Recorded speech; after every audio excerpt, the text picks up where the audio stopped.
मैं अपनी अपाहिज पत्नी से बहुत तंग था। वह हर वक्त बिस्तर पर पड़ी रहती थी। तभी मैंने एक 16 साल की लड़की से दोस्ती कर ली। उस लड़की ने मुझे एक ऐसा आजमाया हुआ नुस्खा बताया जो उसने मासिक धर्म से एक लोशन बनाया था।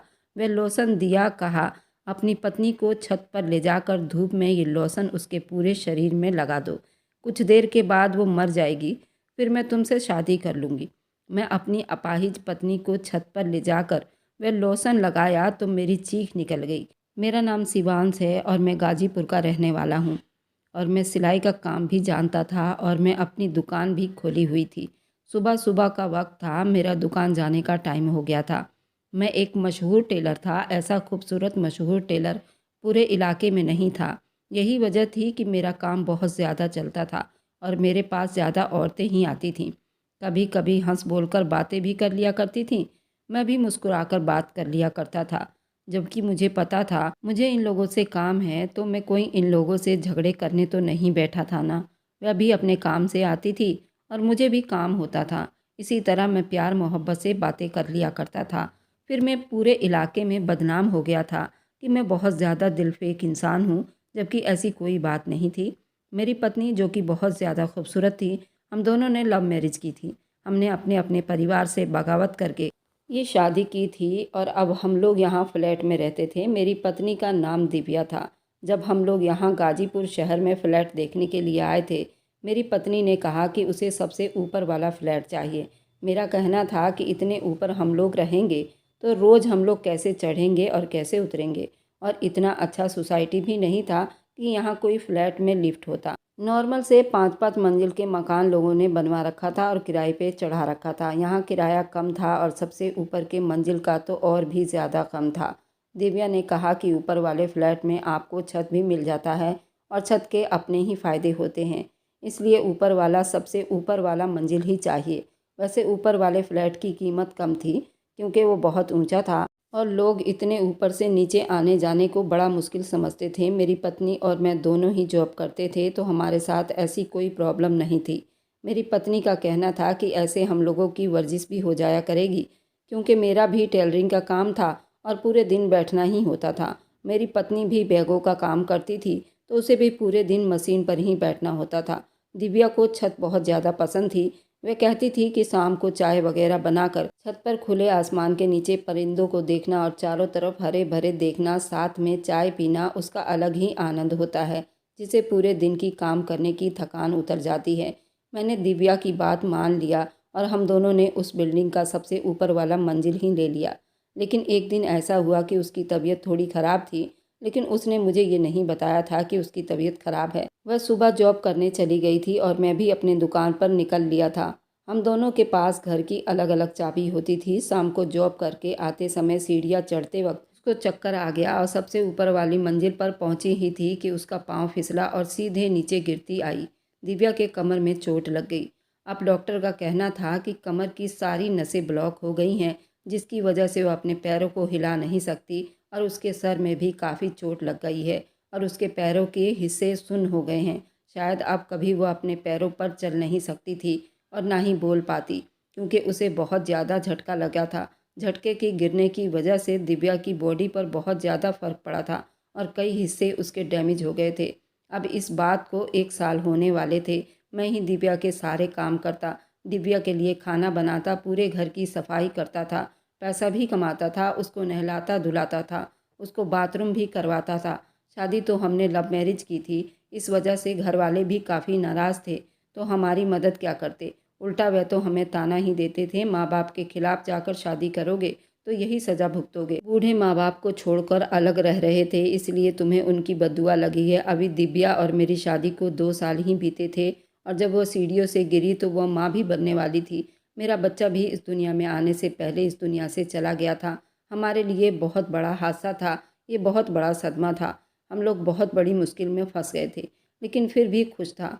हमने ये दुख के वक्त भी बड़े प्यार से बिताए थे और इस बात को 1 साल हो गया था। अब मैं दुकान पर जाना चाहता था, पर मेरी पत्नी का काम ख़त्म ही नहीं होता था। मैं उसे एक बार बाथरूम ले गया तो थोड़ी देर बाद फिर से कहने लगी, मुझे दोबारा जाना है, उसे ठीक से मुंह हाथ धोना है। वह बोल नहीं पाती थी, पर वे इशारे से बात करती थी, मैं समझ जाया करता था। मैं दिव्या के पास मोबाइल रख कर जाता था कि अगर कोई समस्या हो तो वो मुझे मिस कॉल मार दे और मैं समझ जाऊंगा। मेरा दुकान ज़्यादा दूर नहीं था। दोपहर का खाना भी मैं दिव्या के पास रख कर जाता था। दोपहर में घर का एक चक्कर ज़रूर लगाता था और फिर उसके बाद दोपहर पर दुकान जाता था। वह बेचारी भी इसी रूटीन के साथ चल रही थी और दिव्या मेरे लिए इतना करना ही काफ़ी था। मैं दिव्या को फिर से बाथरूम ले गया। दिव्या ने मुझे फिर से इशारा किया। मैंने कहा कि अब क्या चाहिए तुम्हें? मैंने ज़्यादा गुस्से से बोला तो वह सहम गई। उसके इशारे का मतलब था कि वो मेकअप करना चाहती थी। वह अपने होठों पर लिपस्टिक लगाना चाहती थी और अपने बाल को संवारना चाहती थी। मैंने उसका मेकअप बॉक्स उसके पास दिया। उसने कंघी उठाई और अपना बाल संवारना शुरू किया। मैंने उसकी तारीफ़ की तो उसने मुस्कुरा दिया। मैंने कहा कि बहुत खूबसूरत हो मेरी प्यारी पत्नी। उसने कहा तभी तो आपकी पत्नी को नज़र लग गई है। मैंने कहा कि नहीं, सब कुछ ठीक हो जाएगा। मैं एक मर्द था, मेरी पत्नी अपाहिज थी। मैं घर के काम भी करता था, पैसे भी कमाता था, लेकिन फिर भी भगवान ने मुझे इतनी हिम्मत दी थी। मैंने अपनी पत्नी को कभी ताना नहीं दिया था और इस 1 साल में मैंने कभी दिव्या से लड़ाई झगड़ा भी नहीं किया। मैंने दिव्या का इलाज भी करवा रहा था। मेरी ज़िंदगी में सब कुछ ठीक था और रोज़ यूं ही दुकान पर चला जाता। और फिर मैंने उस लड़की को देखा जो मेरी दुकान पर आई। मैंने उससे पहले उस लड़की को नहीं देखा था। शायद वह इस मोहल्ले में नई नई आई थी। ये लड़की बहुत ही ज़्यादा जवान और खूबसूरत थी और दुबली पतली थी। नाम मेघा था। वो मेरी दुकान पर आते ही कहने लगी, मेरा नाम मेघा है, तुम्हारा नाम क्या है? मैंने कहा कि मुझे तो यहाँ पर सब शिवांश के नाम से जानते हैं और एक मशहूर टेलर के नाम से भी जानते हैं। मेघा कहने लगी, हाँ मैं भी तुम्हारे नाम के चर्चे बहुत सुने हैं और वही सुनकर आई हूँ। सुना है कि आप बहुत अच्छे टेलर हैं और कपड़े भी बड़े फिटिंग के सिलते हैं और टाइम पर भी देते हैं। मैंने कहा, जी हाँ, आपने बिल्कुल सही सुना है। तो क्या आप मेरे भी कपड़े सिल देंगे? और मुझे समय पर चाहिए। असल में मेरे परिवार में एक शादी है और हर रस्म में मैं एक नया कपड़ा पहनती हूँ। ये मेरी आदत है क्योंकि मैं सबसे अलग दिखना चाहती हूँ। इसलिए मुझे कोई 15-16 ड्रेस सिलवानी है 10 दिन के अंदर अंदर। क्या आप मेरा ये काम कर सकते हैं? मैंने कहा कि हाँ, लेकिन अर्जेंट काम के पैसे थोड़े ज़्यादा लगेंगे। उसने कहा कि पैसों की परवाह मत करना। जब मैं तुमसे इतने सारे इतने कीमती कपड़े सिलवा सकती हूँ तो पैसे भी दे सकती हूँ। मेरे पास पैसों की कोई कमी नहीं है। मैं खुश हो गया कि चलो मुझे ये बड़ा काम भी मिल गया था। काफ़ी दिनों से काम मेरा मंदा ही चल रहा था और दिव्या के इलाज के लिए भी मुझे पैसों की ज़्यादा ज़रूरत थी। ये काम मिला तो मैं बहुत ज़्यादा खुश हुआ। और ये शादी का सीज़न भी नहीं था, लेकिन कुछ लोग बेमौसम शादी का प्रोग्राम रख लेते हैं। मुझे क्या लेना था? मैंने उस लड़की से वे सारे ऑर्डर ले लिए। उस लड़की ने अपना नाम मुझे दिया और कहा कि कल मैं फ़ोन में आपको पिक दिखा दूँगी मुझे कौन सा डिज़ाइन बनवाना है, जिसके लिए आपको मुझे अपना नंबर देना पड़ेगा। मैंने खुशी खुशी अपना मोबाइल नंबर उस लड़की को दे दिया।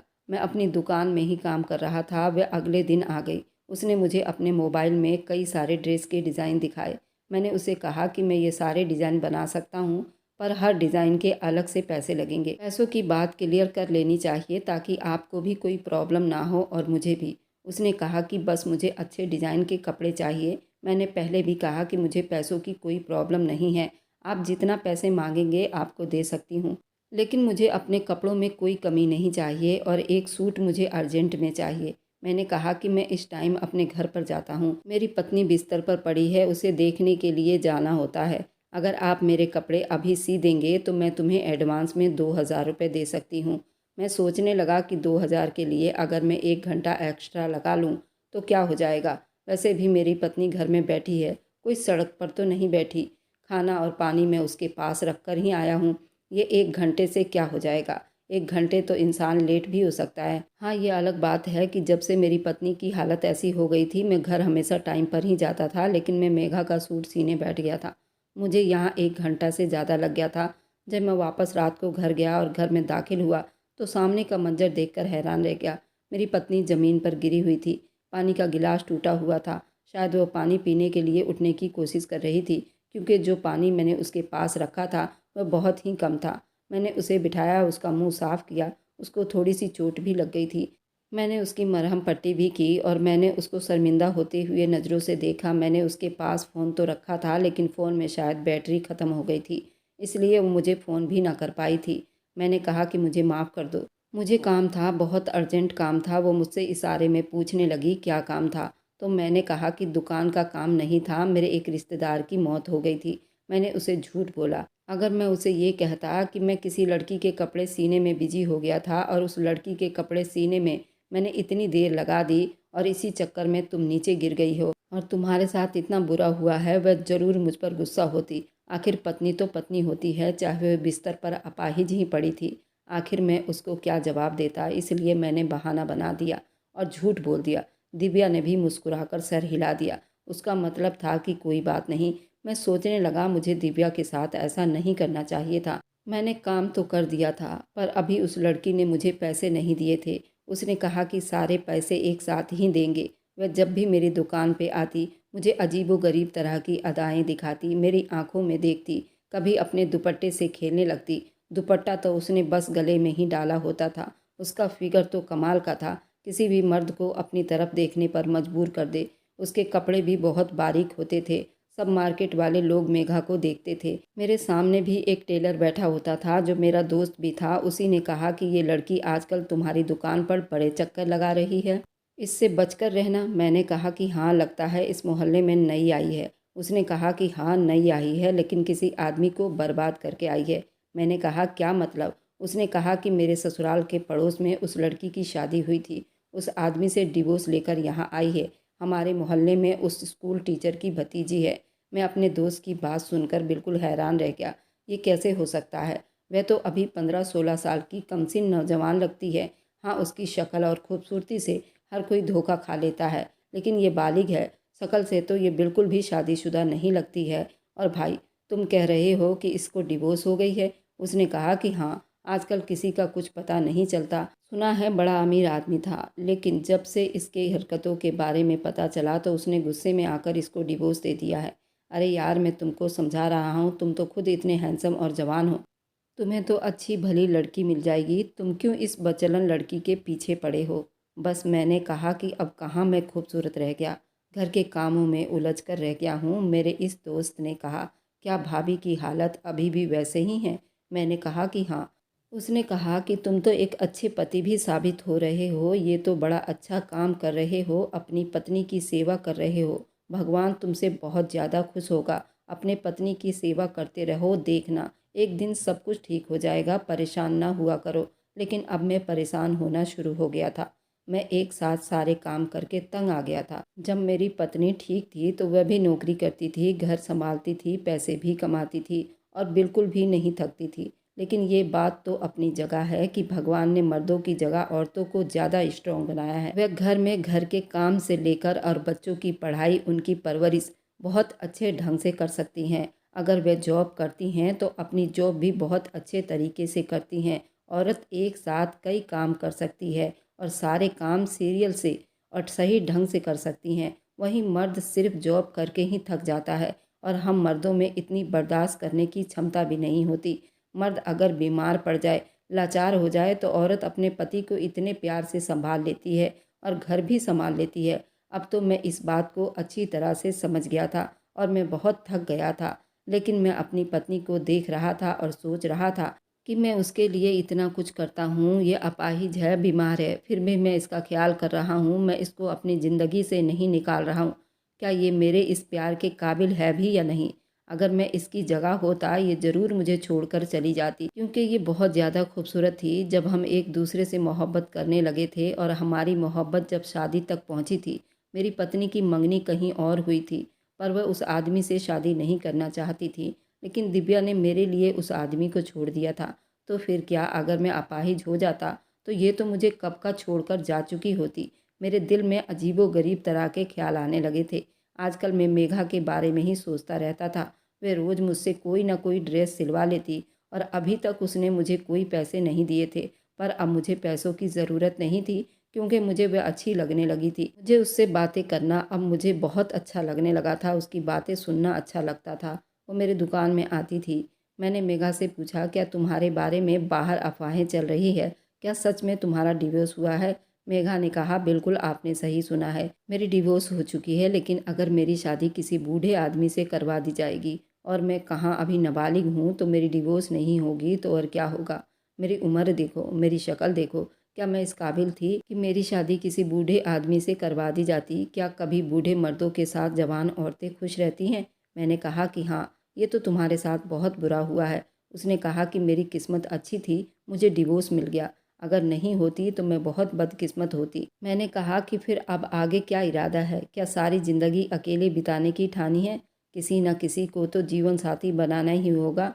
लेकिन जिस तरह का आदमी मुझे चाहिए, इस तरह का आदमी मुझे अभी नहीं मिला। मैंने कहा कि कैसा होना चाहिए? उसने कहा कि खूबसूरत, हैंडसम, बॉडी बिल्डर, लंबा चौड़ा, मजबूत आदमी हो। मुझे ऐसा लग रहा था जैसे मेघा मेरे ही बारे में बात कर रही हो, कि उसने जो खूबी बताई थी वह सब के सब मेरे अंदर मौजूद थी। मैं बिल्कुल वैसा ही था, यानी जैसे मर्द की उसे तलाश था, मैं बिल्कुल वैसा ही था। मेघा ने मुझ पर डोरे डालने शुरू कर दिए थे और मैं मेघा के जाल में फंसता चला गया। ये भूल गया इससे पहले भी मैंने कुछ कच्चे धागों को बांध रखा था। वे कच्चे धागे मेरी मोहब्बत थी, जो कि मैं अपनी पत्नी से करता था।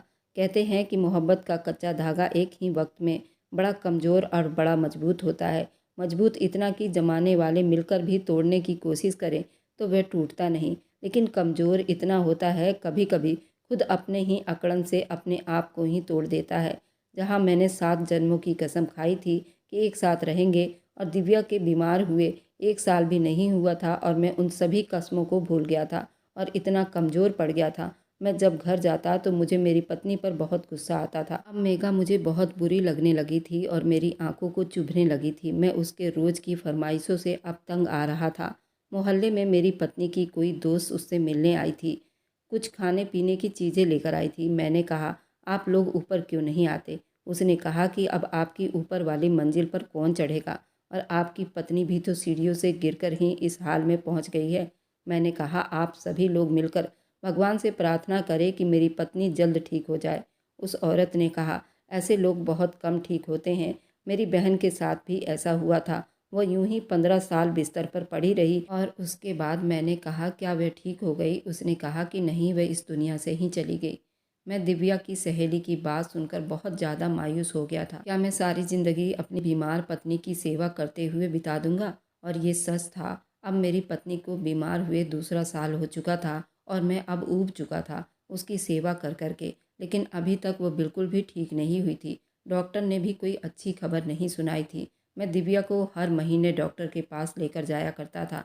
एक दिन मुझे मेघा ने एक बड़ी अजीब बात कही। उसने कहा कि मैं तुम्हें पसंद करती हूँ, तुमसे शादी करना चाहती हूँ। मैंने अपने बारे में सब कुछ बता दिया और अपनी पत्नी के बारे में भी उसे सब कुछ बता दिया। मैंने मेघा को अपनी पत्नी की तस्वीर भी दिखाई थी। तब उसने कहा था कि वो बहुत खूबसूरत है। उसने कहा कि देखो, अब ना तो तुम पहले जैसे जवान रहे, अपनी पत्नी की सेवा करके तुम्हारे अंदर बुढ़ापा आ रहा है, और ना ही अब तुम्हारी उम्र है ये सब करने की। क्या तुम सारी ज़िंदगी अपनी पत्नी की सेवा करते रहोगे और उस अपाहिज औरत की गुलाम बनकर रहोगे? अभी तो तुम्हारी बहुत उम्र पड़ी है और तुम एक भरपूर जवान मर्द हो। अपनी पत्नी की टेंशन में तुम अपने उम्र से ज़्यादा बूढ़े हो गए हो। मैं चाहती हूँ कि तुम फिर से अपनी जवानी की तरफ आओ और हम दोनों भागकर शादी कर लेते हैं, और तुम्हें दौलत की फ़िक्र करने की ज़रूरत नहीं। वह तो मैंने डिवोर्स लेते समय अपने बूढ़े पति से बहुत सारी दौलत ऐंठ ली। हमें पैसों की कोई समस्या नहीं होगी। हम दोनों किसी दूसरे शहर में जाकर अपनी दुकान बना लेंगे। मैं घर संभालूंगी, तुम दुकान पर अपना काम करना। भगवान ने तुम्हारे हाथ में बहुत हुनर दिया है। हम हुनर तो कहीं भी इस्तेमाल कर सकते हैं। मैंने कहा कि पर मेरी पत्नी का क्या होगा? मैं उसे ऐसे छोड़कर तो नहीं जा सकता। उसने कहा, क्यों नहीं जा सकते? अपनी पत्नी से छुटकारा कैसे हासिल करना है ये तुम्हारा काम है। मैं तुम्हारे साथ भाग जाने को तैयार हूँ। मैं सोच में पड़ गया और मेरे दिमाग में एक आइडिया आ गया। मैंने कहा कि मेरी पत्नी ना तो चल सकती है, ना उठ सकती है, और ये बीमार भी है। मैंने उसके लिए जो करना था कर लिया। शायद अब इसको भी अपने जीवन से छुटकारे की ज़रूरत है। एक दिन मैं उसे छत पर ले गया। व्हील चेयर के ऊपर बैठाया हुआ था उसको मैंने। वह भी बहुत खुश हुई कि चलो आज उसे खुला आसमान नज़र आएगा। बड़ी मुश्किल से मैंने उसे ऊपर लेकर आया था, लेकिन वह ये देखकर हैरान रह गई कि ये कोई शाम का वक्त तो नहीं था, बल्कि तपती दोपहरी थी। वह मुझसे कहने लगी, नीचे ले चलो, यहाँ बहुत गर्मी हो रही है। उस वक्त बड़ी तेज़ धूप थी। मैंने कहा, क्यों? तुम्हें तो छत बहुत पसंद थी ना, और तुम्हें तो धूप बहुत पसंद थी। तुम आसमान को देखना चाहती थी। अब यहीं पर बैठो और मैं जा रहा हूँ। और हाँ, मैं नीचे नहीं जा रहा हूँ, बल्कि मैं अपनी ज़िंदगी जीने जा रहा हूँ। मैं तुम्हारी सेवा कर कर के तंग आ गया हूँ। तुम क्या चाहती हो कि सारी ज़िंदगी तुम्हारे काम करता रहूँ, तुम्हारा गुलाम बना रहूँ, तुम्हारा नौकर बना रहूँ? मेरी शक्ल देखो, तुम जैसी एक नहीं 10 लड़कियां मिल सकती हैं, तो फिर मैं अपनी ज़िंदगी तुम्हारे साथ ख़राब क्यों करूं? मुझे माफ़ कर देना, जितना मैंने तुम्हारे लिए कर लिया इससे ज़्यादा नहीं कर सकता। अगर तुम अपने कदमों पर खड़ी हो जाती तो शायद हमारी ज़िंदगी में सब कुछ ठीक हो जाता, लेकिन अब तुम कभी पहले जैसी नहीं बन सकती हो। डॉक्टर का भी यही कहना है और सारे लोग भी यही कह रहे हैं। मेरी पत्नी परेशान होने लगी। मैंने कहा कि तुम यहीं पर पड़ी रहोगी और 3-4 दिन नहीं तो 1 हफ्ते में तुम्हें अपनी ज़िंदगी से हमेशा के लिए शायद छुटकारा मिल जाए। जब तक लोगों को पता चलेगा तुम इस दुनिया में नहीं रहोगी, तब तक मैं यहाँ से कहीं दूर चला जाऊँगा। एक लड़की है जिससे मैं मोहब्बत करता हूँ, बस उसी के साथ जा रहा हूँ। मैंने व्हीलचेयर को लॉक कर दिया और वह अपने व्हीलचेयर को घुमा भी नहीं सकती थी। बिलखती चीखती उस व्हीलचेयर पर बैठी रही। वैसे भी उसका एक हाथ काम नहीं करता था। वह अपने दबी दबी से आवाज़ में चिल्लाने लगी, मुझे पुकारने लगी, पर मैंने पलटकर नहीं देखा। मैं सीधा अपने कमरे में आ गया और अपना सामान समेटने लगा। मैंने अपना फ़ोन निकाला और मेघा को फ़ोन किया। मेघा भी तैयार बैठी थी। घर का सामान समेटते समेटते दोपहर से रात के 9 बज गया था। क्योंकि हम दोनों को रात को ही निकलना था, कोई हमें देख न ले, यह आइडिया भी मुझे मेघा ने दिया था। जब रात को हम दोनों उस बिल्डिंग को छोड़कर आ गए और मैंने अपना सिलाई का दुकान भी खाली कर दिया। अब मुझे यहाँ आए हुए 1 महीना बीत गया था और मुझे अपनी पत्नी दिव्या के बारे में कुछ भी अता पता नहीं था। वह जिंदा थी या मर गई थी। मेरे फ़ोन पर एक मैसेज ने मेरी दुनिया हिलाकर रख दी थी। मेरी पत्नी दिव्या मरी नहीं थी, बल्कि वह तो अपने पैरों पर खड़ी हो गई थी। दिव्या ने अपने आप को बचाने के लिए अपनी ताकत का इस्तेमाल किया और वह अपने पैरों पर खड़ी हो गई और उसे पूरा दिन लगा 5वीं मंजिल से नीचे आने में। उसने अपने आप को मजबूत दिखाया। उसने किसी का सहारा नहीं लिया और ना ही उसने किसी को आवाज़ देकर बुलाया। वह उस दिन बहुत खुश थी। उसने कहा कि भगवान जो भी करता है अच्छा ही करता है। शायद मेरे अपाहिज होने की वजह भी मेरा पति ही था। उसके जाते ही मैं अपने पैरों पर खड़ी हो गई। शायद मैं अपने लिए अच्छे इंसान का चुनाव नहीं किया था। मेरे बुरे वक्त में वह इंसान मुझे छोड़कर भाग गया। वह क्या अच्छा हो सकता है। मेरी पत्नी सीधे अपने माँ बाप के घर गई और उनके पैरों में बैठकर रोने लग गई। माँ, आपने जो मेरे लिए जीवन साथी चुना था शायद वही मेरे लिए ठीक था, और जो मैंने अपने लिए चुना था वह इंसान कहीं से भी अच्छा इंसान नहीं था। उसके माँ बाप ने दिव्या को गले से लगा लिया और उसने कहा कि कोई बात नहीं बेटा, गलती इंसान से ही होती है। दिव्या के माँ ने कहा कि पहले तुम अच्छी तरह स्वस्थ हो जाओ, फिर हम तुम्हारे बारे में कुछ सोचेंगे। इसी तरह दिव्या को 2 साल बीत गए और वो पूरी तरह स्वस्थ हो गई। इधर शिवांश और मेघा के बुरे दिन शुरू हो गए थे। मेघा कोई अच्छी लड़की नहीं थी। वह कपड़ों की तरह बॉयफ्रेंड बदलती थी।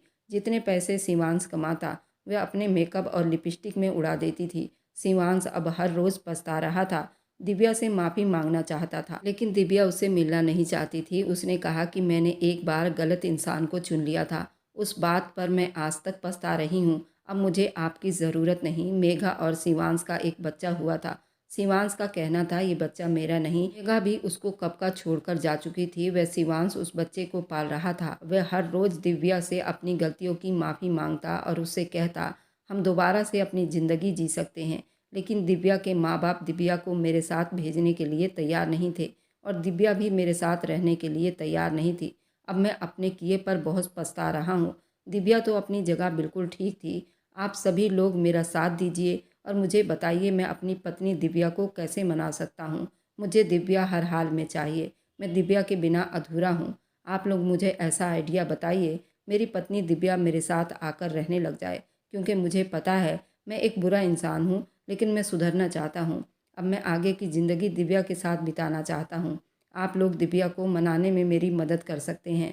मैं बहुत मजबूर हो गया हूँ। मेरे माँ बाप भी मेरा सपोर्ट नहीं करते। वह तो पहले ही मुझे बातें सुनाते थे जब मैंने दिव्या से शादी की थी। अब दिव्या तो मेरी ज़िंदगी में नहीं है, तब भी वो मुझे स्वीकार नहीं करते। वे कहते हैं तू बहुत बुरा इंसान है, तुझे अपने घर में जगह नहीं देंगे, क्या पता तू हमें भी मार दे। दिव्या ने तो मेरे ऊपर कोई केस नहीं किया, लेकिन मैं अपने बुरे कर्मों को रोज़ याद करके रोता हूँ और पछताता हूँ।